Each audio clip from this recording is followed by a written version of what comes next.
નમસ્કાર મિત્રો, ગુજરાતી વ્યાકરણ વિહારમાં આપ સૌને આવકાર છે. જોડણી સજ્જતા પ્રકરણ આપણું ચાલી રહ્યું છે. એમાં ભાગ 1માં શબ્દની સંખ્યાના આધારે રસ્વ કે દીર્ઘ તેમજ જોડાક્ષર, રેફયુક્ત જોડાક્ષર વગેરે કેટલાક શબ્દોને ધ્યાનમાં રાખીને આપણે નિયમો જોયા હતા. હવે આ વિડીયોમાં આપણે ભાગ 2માં પર પ્રત્યયવાળા કેટલાક શબ્દો જોવાના છીએ. પ્રથમ વિડીયોમાં આપણે જે રીતે શીખ્યા હતા એ જ રીતે શબ્દોના માધ્યમથી આપણે નિયમો શીખવાના છે. ફરી એકવાર કહું છું કે નિયમોને આપણે ગોખવાના નથી, નિયમોને યાદ રાખવાની જરૂર પણ નથી. માત્ર શબ્દોને જોઈ લો, આપોઆપ નિયમ તમારી સામે આવી જશે. જોઈએ શબ્દો અહીંયા આપ્યા છે એના આધારે શું નિયમ નિષ્પન્ન થાય છે. અહીંયા શબ્દો લખ્યા છે: વાર્ષિક, નાગરિક, સામયિક, ગાયિકા, શિક્ષિકા અને આજીવિકા. આ બધા શબ્દોમાં આપ જોઈ શકો છો કે પર પ્રત્યય તરીકે અહીંયા ઈક પ્રત્યય આવે છે અને અહીંયા ઈકા પ્રત્યય આવે છે. વાર્ષિક, જોજો, વર્ષ અને પછી વાર્ષિક શબ્દ બને છે. નગર પરથી નાગરિક બને છે, સમય ઉપરથી સામયિક બને છે. આ રીતે શબ્દો બનતા હોય છે. નૈતિક, પ્રાથમિક, માધ્યમિક, વૈદિક, પૌરાણિક, સાહજિક, સ્વાભાવિક અસંખ્ય શબ્દો મળશે. શબ્દોની એક હારમાળા તમારી સામે આવી જશે. હવે જુઓ, નીચે શબ્દો આપ્યા છે: ઈકા પ્રત્યય, ગાયિકા, ઈકા, શિક્ષિકા, આજીવિકા, નાયિકા, ખલનાયિકા, નગરપાલિકા, અનામિકા. અનામિકા જ્યારે શબ્દ લખવાનો આવે ત્યારે આમ લખવો.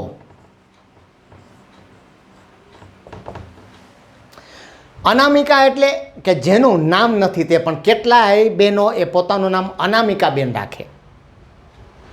અનામિકા. આમ તો આપ સૌને ખ્યાલ છે કે આપણી પંજામાં જે 5 આંગળીઓ છે એમાં એક અનામિકા છે. આપ કહી શકશો કે આમાંથી કઈ અનામિકા છે? તો એના માટે મને એક બહુ જ ટૂંકી વાત યાદ આવે છે, મહાકવિ કાલિદાસની. એના સમયમાં પ્રાચીન કવિઓ, વિદ્વાન કવિઓની ગણતરી કરવામાં આવતી હતી કે કોણ શ્રેષ્ઠ કવિ.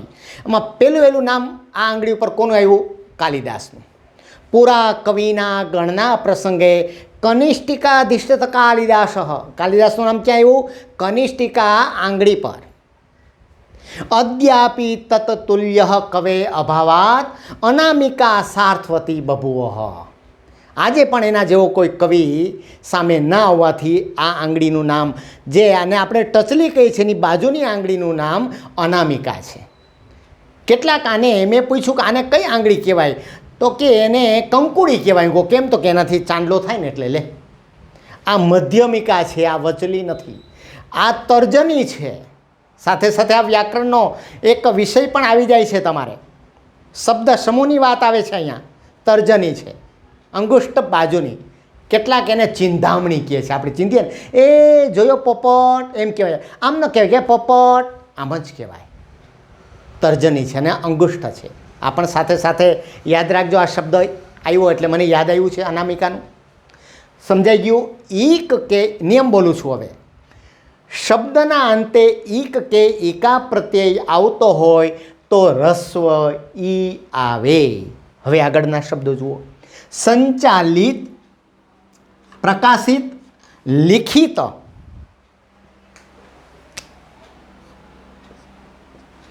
સરિતા, અસ્મિતા અને તેજસ્વિતા. જોયું? અહીંયા શું આવે છે? ઈત પ્રત્યય આવે છે. અહીંયા શું આવે છે? ઈતા પ્રત્યય આવે છે. સંચાલિત, પ્રકાશિત, લિખિત પણ બોલાય અને લેખિત પણ બોલાય. બંને શબ્દો સાચા છે, લખાય પણ બંને રીતે. સંપાદિત, વિકસિત, સંગઠિત આવા શબ્દો તમે ભેગા કરી શકો છો. હવે ઈતા પ્રત્યયવાળા જુઓ, સરિતા, અસ્મિતા, તેજસ્વિતા, અર્પિતા, લલિતા, વનિતા, સુસ્મિતા, રુચિતા, કેટલી સ્ત્રીઓના નામ તમે જુઓ ને ઈતા પ્રત્યયવાળા હોય. એ બધા યાદ રાખે કે રસ્વ ઈ કરવાનો છે. આનો નિયમ બોલી જાઉં છું. શબ્દને અંતે ઈત કે ઈતા પ્રત્યય આવે તો રસ્વ ઈ આવે છે. ગૃહિત, નવનીત, પરિણીત આ શબ્દોમાં નહીં આવે. જો પરિણીત શબ્દ મેં અગાઉ પણ કીધો હતો, નવનીત શબ્દ આમ લખાશે. શું કામે અહીંયા આ નિયમ લાગુ નથી પડતો એવા શબ્દો હું તમને ભાગ 3માં સમજાવવાનો છું. જે કોઈ અપવાદરૂપ શબ્દો છે ને આપણે બરાબર સમજવાના છે કે આ કેમ નથી લખી શકાતો, કારણ કે અહીંયા ઈત પ્રત્યય છે જ નહીં મિત્રો. અહીંયા ત પ્રત્યય રહેલો છે, અહીંયા નીત શબ્દ છે, તો ક્યાંથી ઈત પ્રત્યય આવી શકે? અને ઈત પ્રત્યય ના આવે તો રસ્વનો કોઈ પ્રશ્ન જ ઊભો થતો નથી. અહીંયા આવીએ આપણે ફરીવાર. ભારતીય, પ્રશંસનીય, સરાહનીય, રાષ્ટ્રીય, સંસદીય, રમણીય. કયો પ્રત્યય આવ્યો? ય પ્રત્યય આવે છે. કયો પ્રત્યય આવે છે? ય. નિયમ શું થશે? જો શબ્દને અંતે ય પ્રત્યય આવતો હોય તો દીર્ઘ ઈ કરવાનો છે. આપને યાદ અપાઈ દઉં કે રાષ્ટ્રીય શબ્દ આમ પણ લખાશે અને રાષ્ટ્રીય આ રીતે પણ લખી શકાય છે. બંને શબ્દ માન્ય છે. મેં એક વખત કીધું હતું કે માસી આમ પણ લખી શકાય અને માસી આમ પણ લખી શકાય. એ રીતે બંને શબ્દો માન્ય છે. ય પ્રત્યય આવે તો દીર્ઘ ઈ. હવે આગળ વાંચીએ આપણે શબ્દો. સ્વાધીન, સ્નેહાધીન, ઇન પ્રત્યય આવે છે જુઓ. નિદ્રાધીન, પરાધીન, રંગીન, કુલીન, પ્રાચીન, રંગીન. શું આવ્યું છે? ઈન પ્રત્યય. જ્યાં શબ્દને અંતે ઈન પ્રત્યય આવતો હોય ત્યાં દીર્ઘ ઈ આવે. એ તમારે યાદ રાખવાનું છે. જો અહીંયા શબ્દ એક મારે તમને સમજાવવો છે. સ્વાધીન શબ્દને જ્યારે તમારે છૂટો પાડવો હોય, એની સંધિ છૂટી પાડવી હોય તો કયા બે શબ્દો મળશે? સ્વ વત્તા આધીન નહીં, સ્વ વત્તા અધીન. યાદ રાખજો, સ્નેહ વત્તા અધીન. આપણે પત્રને અંતે લખીએ છીએ આપનો સ્નેહાધીન, તો સ્નેહાધીન હવે પછી આમ લખજો. આ શબ્દ પણ સમજી લ્યો. ત્યાં મેં લખ્યું છે નિદ્રાધીન, આમ લખવાનું નથી, નિંદ્રાધીન. નિદ્રા શબ્દ છે એટલે નિદ્રાધીન આવશે. હવે આગળના શબ્દો જુઓ. કામગીરી, યાદગીરી અને ગાંધીગીરી. જોયો? હવે જુઓ, ધવલગીરી, હિમગીરી અને ગીરી શબ્દો. તમને લાગશે કે આ વળી શું? આમાં અમુક શબ્દોમાં બંનેમાં દીર્ઘ કર્યો છે તો અમુક શબ્દમાં બંનેમાં રસ્વ છે. તો ગમે ત્યારે ગમે તે શબ્દ આવે તો ગમે તે આપણે મૂકી શકાય? ન મૂકી શકાય. તો શું નિયમ છે કે હંમેશા આ જે ગીરી છે એ પ્રત્યય છે. કયો પ્રત્યય છે? પર પ્રત્યય છે. પર પ્રત્યય જ્યાં આવે ત્યાં બંને દીર્ઘ આવે. અહીંયા લખ્યા છે બધા મેં. ઉપરાંત દખલગીરી, દાદાગીરી, ચમચાગીરી, આ બધા શબ્દોમાં શું આવશે? બંને દીર્ઘ ઈ આવશે. હવે જ્યારે પર્વતના અર્થમાં કોઈ શબ્દનો પ્રયોગ થયો હોય ત્યારે બંને રસ્વ આવશે. જોયો? ધવલગીરી. ધવલ એટલે બરફ આચ્છાદિત કોઈ પર્વત હોય એને ધવલગીરી કહેવાય છે. હિમગીરી અને પછી છે ગિરિવર. ગિરિવર એટલે ગિરી એટલે પર્વત અને વર એટલે શ્રેષ્ઠ. વર શબ્દ જે છે એનો અર્થ થાય શ્રેષ્ઠ, બીજો અર્થ થાય વરદાન અને ત્રીજો અર્થ થાય પતિ. વાક્યમાં, વિધાનમાં કયા અર્થમાં પ્રયોજન થયું છે એ પ્રમાણે એનો અર્થ લઈ શકાય. બરાબર છે? જ્યારે વરવધુના અર્થમાં હોય ત્યારે તમે પતિ શબ્દ લઈ શકો. જ્યારે તમે એમ કહો છો કે વરદે વીણા વાદિની વરદે, ત્યારે તમારે વરદાનના અર્થમાં લેવાનો છે. અને જ્યારે કવિવર, નૃપવર અને ગિરિવર એ અર્થમાં તમે પ્રયોજન કરો છો ત્યારે શ્રેષ્ઠ કે ઉત્તમના અર્થમાં એનો પ્રયોગ કરવો જોઈએ. એટલે સમજાઈ ગયો આ નિયમ? ફરી એકવાર બોલું છું કે ગિરિ પ્રત્યયના અર્થમાં હોય ત્યારે બંને દીર્ઘ આવે છે, અને જ્યારે પર્વતના અર્થમાં હોય ત્યારે એ બંને રસ્વ આવે છે. આવું તો કરતા જ નહીં કે એક દીર્ઘ ને એક રસ્વ, કે બરાબર સમતોલન રહે ને એટલે આપણે આવું કરીએ, ન કરી શકાય. હવે બે જ શબ્દો આપ્યા છે જુઓ આ નિયમમાં, વર્તણૂક અને નિમણૂક. અહીંયા અનુસ્વાર કરવાનો નથી. ફરી પાછું કાઢી નાખું છું. ભૂલ ત્યાં થાય છે, આપણે અનુનાસિક છે આ હણ, એટલે ઉચ્ચારમાં નિમણૂક થાય છે એટલે આપણને એમ લાગે છે કે ત્યાં અનુસ્વાર છે, પરંતુ નથી આવતો. તમને જ્યારે નિમણૂક પત્ર, તમે ભણી રહ્યા છો સરસ મજાનું, સ્પર્ધાત્મક પરીક્ષાની તૈયારી કરી રહ્યા છો, ત્યારે તમારી પાસે જ્યારે નિમણૂક પત્ર આવશે, તમને કોઈ નોકરી સારી મળવાની જ છે, મને પૂરો ભરોસો છે, ત્યારે તમને નિમણૂક અનુસ્વારવાળો હોય તો માથાકૂટ કરતા નહીં હોય કે મારે અનુસ્વારવાળો નથી લેવો, લઈ લેજો. પણ તમારા હાથે જ્યારે પાછા નિમણૂક પત્ર, તમારા હસ્તાક્ષરથી નિમણૂક પત્ર ભવિષ્યમાં નીકળવાના હોય ને, ત્યારે તમે અનુસ્વાર કરતા નહીં. બસ એ જ ધ્યાનમાં રાખવાનું છે. નિયમ શું છે? હણુક પ્રત્યય. જ્યારે શબ્દને અંતે હણુક પ્રત્યય આવતો હોય ત્યારે હણું દીર્ઘ કરવો, અને યાદ શું રાખવાનું છે? અનુસ્વાર આવશે નહીં. હવે જુઓ, કેળું જોયું, સંતરું, ટમેટું અને પપૈયું. મને જરાક પેલી ગ્રીન પેન આપજો.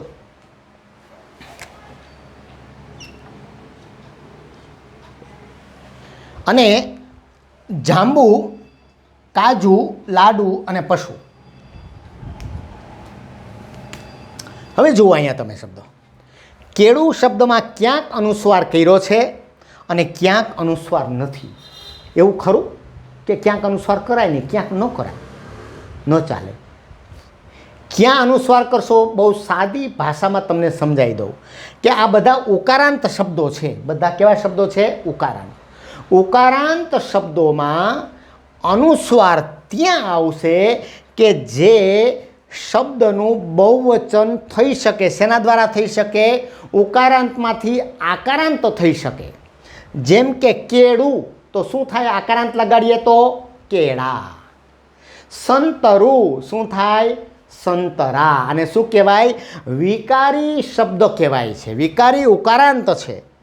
હવે જુઓ, જાંબુ, જાંબા થશે નહીં, થાય એટલે અહીંયા જો મેં અનુસ્વાર કર્યો નથી. કાજુ, કાજા, અનુસ્વાર કર્યો નથી. ટમેટું અનુસ્વાર કર્યો છે, શું કામે? શું થાય છે? ટમેટા. જો શબ્દ ટમેટું સાચો છે અને આ શબ્દ પણ સાચો છે. શું? ટમેટો. ટમેટો પણ કહેવાય અને ટમેટું પણ કહેવાય, બંને કહેવાય છે. એવી રીતે પપૈયું આકારાંત લાગશે, શું થશે? પપૈયા. શું થશે? પપૈયા. એટલે અનુસ્વાર આવ્યો છે. આ પપૈયું શબ્દ જે છે ને એ સ્પેનિશ અને પોર્ટુગીઝ શબ્દમાં પાપાયા શબ્દ છે. શું છે? પાપાયા. પોર્ટુગીઝ અને સ્પેનિશ ભાષામાં આ શબ્દનો પ્રયોગ પાપાયા, એના ઉપરથી આપણે શબ્દ ઉતરી આવ્યો છે પપૈયું. અને જે એનું વૃક્ષ હોય છે એને આપણે પપૈયો કહીએ છીએ. એવી રીતે એક શબ્દ મને યાદ આવે છે, એટલે યાદ રાખજો. ટમેટું, જેમ મેં કીધું કે ટમેટો છે, એમ બટેટું કોઈ શબ્દ નથી મિત્રો. સાચો શબ્દ એમાં શું આવે છે? બટાકો. આપણે બટાકો નથી બોલતા, પણ શું કહે છે? બટેટું. પણ બટાકો શબ્દ અને બીજો એક શબ્દ સાચો શબ્દ છે બટાટો. કાં તો તમે એને બટાકો કહી શકો, કાં તો બટાટો કહી શકો, પરંતુ બટેટું એ ભાષાકીય રીતે નથી, પરંતુ આપણે દેશી ભાષામાં એને વાપરી શકાય, જેને તળપદો શબ્દ કહેવાય છે. આપણે તમે એના પરથી બટેકું શબ્દ કે બટેટું આપણે બોલીએ છીએ. સમજાઈ ગયું? હવે આની હું તમને એ નિયમ કહું છું. ઉકારાંત નપુંસકલિંગ, જો આ બધા નપુંસકલિંગ છે, નાન્યતર જાતિ. ઉકારાંત નપુંસકલિંગ વિકારી સંજ્ઞામાં અનુસ્વાર લે છે, જેમ કે કેળું, કેળા. અનુસ્વાર ન લે કેમાં? તો કે ઉકારાંતવાળા જ્યારે અવિકારી કોઈ શબ્દ હોય ત્યારે અનુસ્વાર લેતા નથી. લાડુનું લાડા ન થાય. લાડવો હોય તો લાડવા થાય, પણ લાડુનું લાડા ન થાય. પશુનું પશા ન થાય, થાય ન થાય. એટલે આ શબ્દો ખાસ યાદ રાખજો. આપણે પછી ક્યારેક અનુસ્વારના કેટલાક નિયમોના આધારે પણ આપણે સમજવાના છીએ, પરંતુ આ શબ્દો આને અંતર્ગત શબ્દો હોવાને કારણે અત્યારે આપને સમજાવી રહ્યો છું. અહીંયા શબ્દો બહુ સરળ છે. સરસ્વતી, ભગવતી, ચારુમતી, શ્રીમતી. એમાં મને લાગે બહુ સમજાવવા જેવું નથી. વતી, વતી, મતી, મતી આવું જ્યારે શબ્દો આવે ત્યારે દીર્ઘઈ કરવાના છે. મારે તમને અહીંયા એક શબ્દ સમજાવવો છે મિત્રો, શ્રીમતી. ઘણા શ્રીમતી પણ આ રીતે શ્રીમતી લખે છે. ઘણા શ્રીમતી પોતાની સંસ્થા ઉપરનું કોઈ નામ હોય તો પણ આ રીતે લખી રહ્યા છે. આ શબ્દ ખોટો છે. હું જ્યારે પૂછું કે શ્રીમતી કેમ લખાય તો ઘણા વિદ્યાર્થીઓ આમ કહે છે, ઘણા વિદ્યાર્થીઓ આમ કહે છે. પછી મારો બીજો પ્રશ્ન એ હોય, આપને પણ પ્રશ્ન છે કે આ બંનેનો અર્થ મને કહેશો? શ્રીમતીનો અર્થ શું થાય? હું તમને કહું છું. શ્રી શબ્દ છે એટલે શોભા છે, અને મને એમ કહે કે મતિ એટલે શું? તો કે બુદ્ધિ. શોભા અને બુદ્ધિ એવો કોઈ અર્થ અહીંયા નથી. આ મતિ શબ્દ છે એ બુદ્ધિના અર્થમાં છે, ખરી વાત છે. મતિ રસો એટલે બુદ્ધિ, ચોક્કસ. પરંતુ શ્રીમતીમાં એ શબ્દ સંકળાયેલો નથી, બુદ્ધિ શબ્દ. તો શું છે? તો કે આ શબ્દ છે શ્રીમતી. શું કામે? પહેલાં હું સમજાવું તમને. શ્રીમતીનું પુલ્લિંગ શું થાય? શ્રીમાન. હવે માન અને મતિ બંને શબ્દ છે તે સંસ્કૃતનો મત શબ્દ છે એના પરથી ઉતરી આવ્યું છે. મત એટલે વાળું, યુક્ત એટલે શું થાય? શોભાયુક્ત. શોભાયુક્ત. શોભાયુક્ત ભાવેશ, શોભાયુક્ત ભાવિકા, બંને શબ્દો આવી ગયા. બીજો પ્રશ્ન મારો એ છે કે શ્રીમતી શબ્દ કોણ લગાડી શકે પોતાના નામની આગળ? તો મોટા ભાગનાનો જવાબ શું મળે છે કે જેમના લગ્ન થઈ ગયા હોય ને એ પોતાના નામની આગળ લગાડી શકે. હવે તમે જ મને જવાબ આપો. મેં આ સમજાવ્યા પછી તમે કહી શકો કે શું લગ્ન થયા હોય એ જ લગાડી શકે? તમે શ્રીમાન કોને કહો છો? તમે શ્રીમાન કોને કહો છો? તો કે લગ્ન થયા હોય કે ન થયા હોય બધાને આપણે કહીએ છીએ. તો શ્રીમતી પણ બધાને કહી શકાય, પરંતુ આપણી પરંપરા એ નથી. આપણે મોટાભાગે લગ્ન થયા હોય પછી શ્રીમતી શબ્દ લગાડીએ છીએ, એટલે આપણે એની સાથે જ છીએ, ચોક્કસ. પરંતુ આપણે જ્યારે આ શબ્દની સમજ કેળવવાની હોય ત્યારે આપણા મનમાં એકદમ આપણે સ્પષ્ટ હોવા જોઈએ કે આના અર્થ બાબતે કે શું રહેલું છે, અહીંયા કયા બે શબ્દોના અર્થો છુપાયેલા છે. એટલે સરસ્વતી, ભગવતી, એમાં શ્રીમતી આમ લખાશે, તમારે ખાસ યાદ રાખવાનું છે. હવે અહીંયા આવું છું. રજનીશ, ગિરીશ, કવિન્દ્ર અને જ્યોતિન્દ્ર. શું પ્રત્યય આવ્યો છે અહીંયા? ઈશ, ઇન્દ્ર. પ્રત્યય નથી, શબ્દ છે. જ્યારે શબ્દને અંતે ઈશ કે ઇન્દ્ર આવે ત્યારે દીર્ઘ ઈ આવે છે. હવે આમ હકીકતમાં તો આ મેં સમજાવ્યું અત્યારે, પણ આ તો સંધિમાં પણ આપણે સમજવાના જ છીએ. કારણ કે રજની વત્તા ઈશ થશે. શું થશે? રજની વત્તા ઈશ. ઈ વત્તા ઈ બરાબર દીર્ઘઈ થઈ જાય. રજનીશ. રજની એટલે એનો અર્થ શું થાય? રાત્રિ. રજનીશ એટલે રાત્રિએ જે ચમકતો હોય ને, રાત્રિનો જે સ્વામી હોય ને તે ચંદ્ર. ચંદ્રના જે ઘણાય પર્યાયવાચી છે, હિમાંશુ, સુધાંશુ, શશી, ચંદ્ર, એમ એક શબ્દ એમનો કયો છે? રજનીશ છે. હવે કવિન્દ્ર, કવિ વત્તા ઇન્દ્ર. જ્યોતિન્દ્ર, જ્યોતિ આમ લખાશે, માત્ર જ્યોતિ લખવું હશે તો આમ લખાશે, પણ જ્યોતિન્દ્ર શબ્દ દીર્ઘઈ લખશું. હવે શબ્દ મારે સમજાવવો છે તમને. ગિરીશ. ગિરીશ આપણા નિયમ મુજબ આમ લખાશે, કારણ કે ગિરી અને ઈશ આ બે શબ્દ છે. આ બંને ભેગા થાય તો શું શબ્દ બને છે? ગિરીશ. પણ મેં અહીંયા લખ્યું જ છે આ ગિરીશ, પણ અહીંયા ગિરીશ મેં આમ પણ લખ્યું છે. તમને યાદ છે કે ગુજરાતમાં રસ્વ ઉ પણ કર્યો હતો અને ગુજરાતમાં દીર્ઘ ઉ પણ મેં કર્યો હતો. બંને માન્ય છે. એમ આ બંને માન્ય છે એટલા માટે કે અહીંયા બંનેના અર્થ પણ જુદા પડે છે. તમને નવાઈ લાગશે, હવે જ્યારે કોઈ વ્યક્તિ પોતાનું નામ ગિરીશ છે એ આ રીતે લખે છે ગિરીશ, તો એનો અર્થ થાય ગિરી એટલે પર્વત અને ઈશ, ગિરી વત્તા ઈશ એટલે સ્વામી, પર્વતોના સ્વામી એટલે હિમાલય. આનો અર્થ શું થશે? હિમાલય થશે. અને ગિરી અને શ અહીંયા બે શબ્દો રહેલા છે, એટલે પર્વત પર શયન કરનાર કોણ? મહાદેવ અથવા શિવ. જોયું બંનેનો એક સૂક્ષ્મ ભેદ. માત્ર દીર્ઘ કે રસ્વ કરવાથી કેટલો અર્થ બદલાઈ જતો હોય છે. ગિરીશ આમ લખાય છે ત્યારે એનો અર્થ હિમાલય છે, અને ગિરીશ આમ લખાય છે ત્યારે એનો અર્થ મહાદેવ શિવ છે. સમજી લેજો બરાબર. આ શબ્દને અંતે ઈશ કે ઇન્દ્ર આવે તો દીર્ઘ ઈ કરવાનો છે. હવે આગળ વર્ગીકરણ, સ્વીકૃત, ભસ્મીભૂત, ઘનીભવન, હજુ બીજા છે ઘણા, બાષ્પીભવન, કેન્દ્રીકરણ, વિકેન્દ્રીકરણ, શહેરીકરણ, ઘણા બધા શબ્દો છે. શું છે? કરણ, કૃત, ભવન અને ભૂત, આ 4 શબ્દો આવે છે જે સંસ્કૃતના ક્રુ કે ભૂ ધાતુમાંથી બનેલા છે. ક્રુ પરથી કરણ, ક્રુ પરથી કૃત, ભૂ ઉપરથી ભૂત અને ભૂ ઉપરથી ભવન. હવે મુખ્ય શબ્દ શું છે? વર્ગ. શું છે? વર્ગ. પછી શું આવે છે? ઈ, અને પછી આવે છે ક્રુ. આ 3 શબ્દોનો બનેલો છે. વર્ગ વત્તા ઈ એટલે વર્ગી, અને ક્રુનું કરણ વર્ગીકરણ. આને સંસ્કૃત ભાષામાં નો પ્રયોગ કહેવામાં આવે છે. આવા જ્યારે કોઈ શબ્દો આવશે ત્યારે બધામાં દીર્ઘ ઈ આવશે. વર્ગ કોઈ નામ છે, સંજ્ઞા છે, એને ઈ પ્રત્યે લાગે છે. શુદ્ધિકરણ, તો એને ઈ પ્રત્યે લાગ્યો છે, તો શુદ્ધિ દીર્ઘ આવશે. શુદ્ધિ તમે જો લખશો તો આમ લખાશે શુદ્ધિ. પણ જ્યારે શુદ્ધિકરણ લખશો ત્યારે આ રસ્વને બદલે શું થઈ જશે?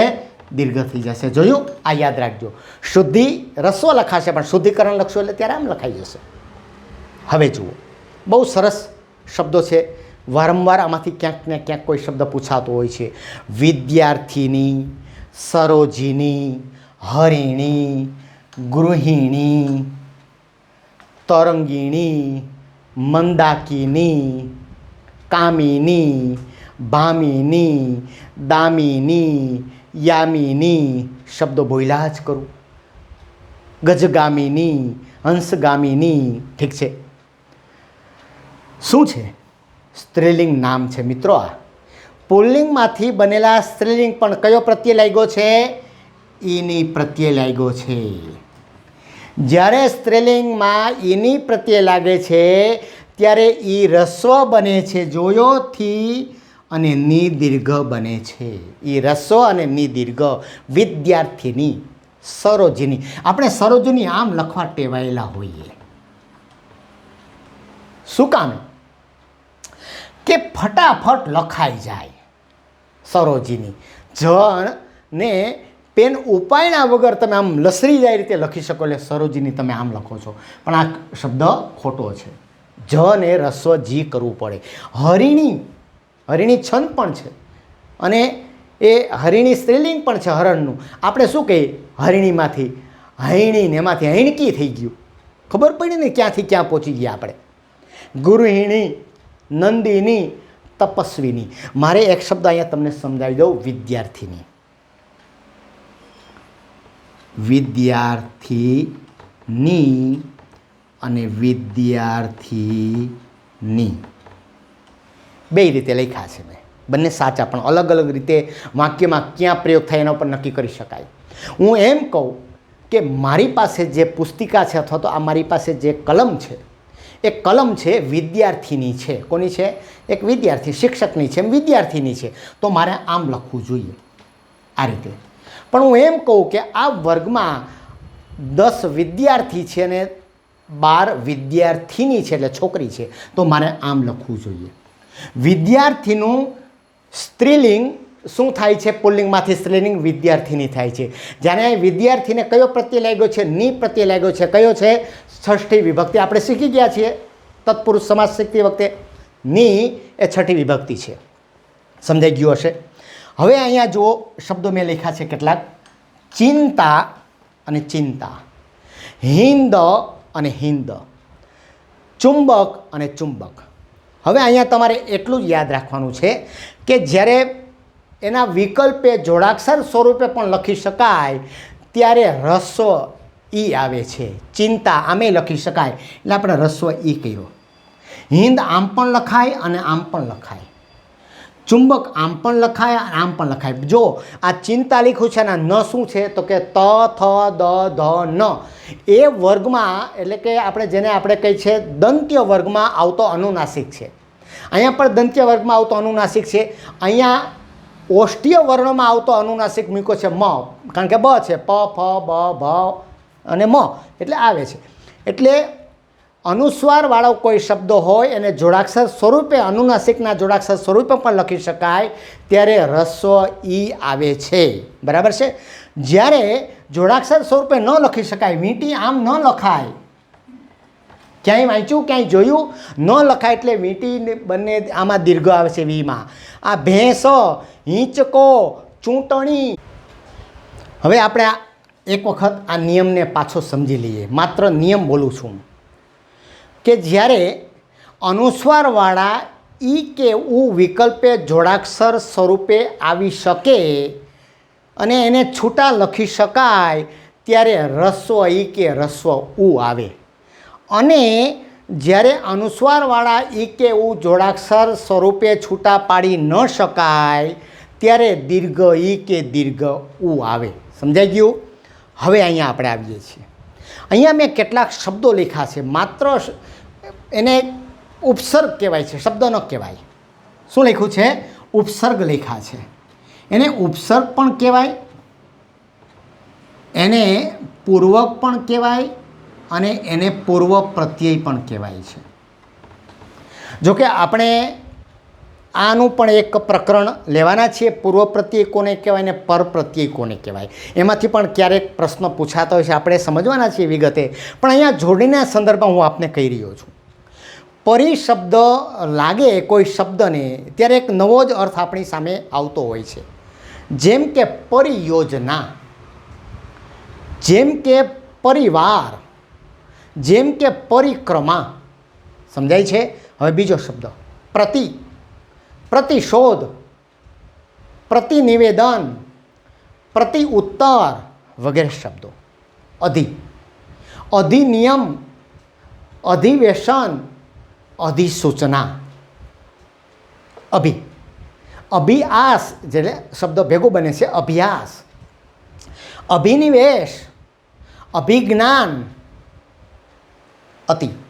અતિક્રમણ, અતિશય, ઉપ પ્રત્યય લાગે છે. ઉપવાસ, ઉપ એટલે પાસે, વાસ એટલે રહેવું.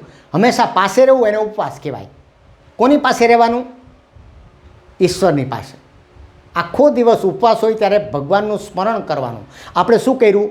કોની પાસે રહીએ તો કે ફરાળની પાસે રહીએ છીએ. આપણે ફળાહાર નથી કરતા, આપણે ફરાળ કરીએ છીએ. આપણે હંમેશાની પાસે હોઈએ છીએ. ઉપવાસ આપણો એવો થઈ ગયો છે. ઉપવાસ. ઉપનયન, ઉપનેત્ર. ઉપનેત્ર કોને કહેવાય તો કે ચશ્માવાળા હોય એને, ચશ્મા જેને હોય તેને ઉપનેત્ર કહેવાય છે. પુનર્લગ્ન, પુનર્વિચાર, પુનર્ગઠન. ખરાબના અર્થમાં છે.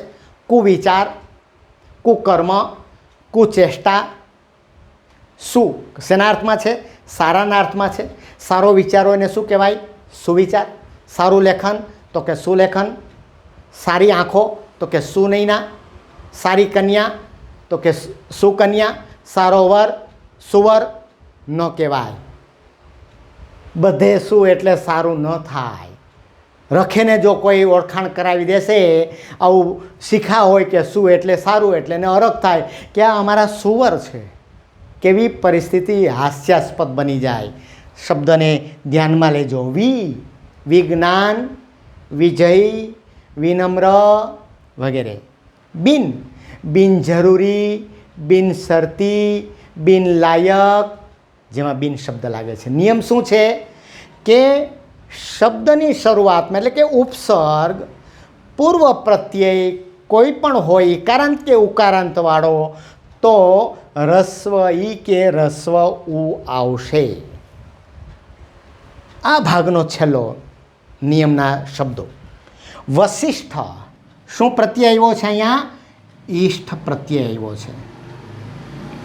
જ્યારે ઈષ્ઠ પ્રત્યય આવે ત્યારે રસ્વ આવે છે. જો વશિષ્ઠ, ધર્મિષ્ઠ, વરિષ્ઠ, કનિષ્ઠ અને સ્વાદિષ્ઠ. સ્વાદિષ્ટ એટલે કે સ્વાદમાં શ્રેષ્ઠ, ઉત્તમ. પણ ક્યારેક તમને શબ્દ આવો જોવા મળે તો શું થાય? સ્વાદિષ્ટનો અર્થ ઈષ્ટ એટલે પ્રિય. સ્વાદમાં જે પ્રિય છે તે સ્વાદિષ્ટ, સ્વાદમાં જે શ્રેષ્ઠ છે તે સ્વાદિષ્ઠ, કનિષ્ઠ અને સ્વાદિષ્ટ. એટલે ઈષ્ટ પ્રત્યય આવે જેને પર પ્રત્યય કહેવાય છે ત્યારે રસ્વ ઈ આવે છે. મિત્રો, ભાગ 1 અને ભાગ 2ના માધ્યમથી આપણે લગભગ 25થી 28 નિયમો આપણને યાદ રહી ગયા છે અનાયાસે શબ્દોના માધ્યમથી. ફરીવાર કહું છું કે કોઈ નિયમ પાકો કરવાની જરૂર નથી. શબ્દો તમારી સામે આવતા જશે તો એની મેળાએ અનાયાસે એ નિયમ તમારી સામે નજર સમક્ષ આવી જશે કે અહીંયા આ નિયમના આધારે આમ બન્યું છે. પરંતુ મેં મોટા ભાગે લગભગ માત્ર ઉલ્લેખ કરવા સિવાય મેં ક્યાંય અપવાદરૂપ કોઈ શબ્દો લખ્યા નથી. દરેક પુસ્તકમાં, દરેક અભ્યાસમાં તમને નીચે અપવાદ આપેલા હશે કે આ અપવાદ છે, અને તમારી મોટામાં મોટી મૂંઝવણ એ છે, એ પણ હું સમજું છું. મને પણ વારંવાર પ્રશ્નો વિદ્યાર્થી પૂછે છે કે સાહેબ, તમે આ શબ્દ આમ લખાયો છે નિયમ કે ય આવે તો રસ્વ જ આવે, છતાં પિયુષમાં આમ કેમ છે? ત્યારે મારા જેવા કહી દઈએ કે ભાઈ એ તો અપવાદ છે. તો કે સાહેબ તો સાચી વાત છે, પરંતુ અપવાદ કહીને છૂટી જવું નથી આપણે. આ શબ્દો શા માટે અપવાદરૂપ મનાય છે? અથવા તો ત્યાં ખરેખર અપવાદ ન પણ હોય, ત્યાં સંધિયુક્ત કોઈ શબ્દ હોય, ત્યાં કોઈ ભાષામાંથી ઉતરી આવ્યો હોય કોઈ શબ્દ, ત્યાં કંઈક બીજો પ્રત્યય લાગેલો હોય, આવી ઘણી બધી પરિસ્થિતિ સામે આવતી હોય છે. એના આધારે આપણે વિચારવાના છીએ. જોડણી સજ્જતા ભાગ 3માં બહુ મહત્ત્વનો એ વિડીયો પણ આપનો હશે. મિત્રો, મોટા ભાગના નિયમો આપણે શીખી ગયા છીએ. આવતા વિડીયોમાં આપણે 3-4 નિયમોને યાદ કરીને, ચર્ચા કરીને બાકીના આવા અપવાદરૂપ શબ્દો જોવાના છીએ. અને તમારું એ જોડણી જે આપણું શીર્ષક છે એને તમે બરાબર સજ્જ થઈ જશો એવો મને પૂરો ભરોસો છે. મિત્રો, નિયમિત રૂપે આ બધા જ વિડીયો, ગુજરાતી વ્યાકરણના વિડીયો તમે જોતા રહેજો. વિનંતી છે, આગ્રહ છે કે આ ગુજરાતી વ્યાકરણના વિડીયો આપ આપના મિત્રોમાં, આપના ગ્રુપમાં શેર કરતા રહ્યો, જેથી કરીને વધુમાં વધુ વિદ્યાર્થીઓ આનો લાભ લઈ શકે. ફરી આપણે એ જોડણી સજ્જતા ભાગ 3માં આપણે મળવાના છીએ. ત્યાં સુધી આપ સૌને નમસ્કાર.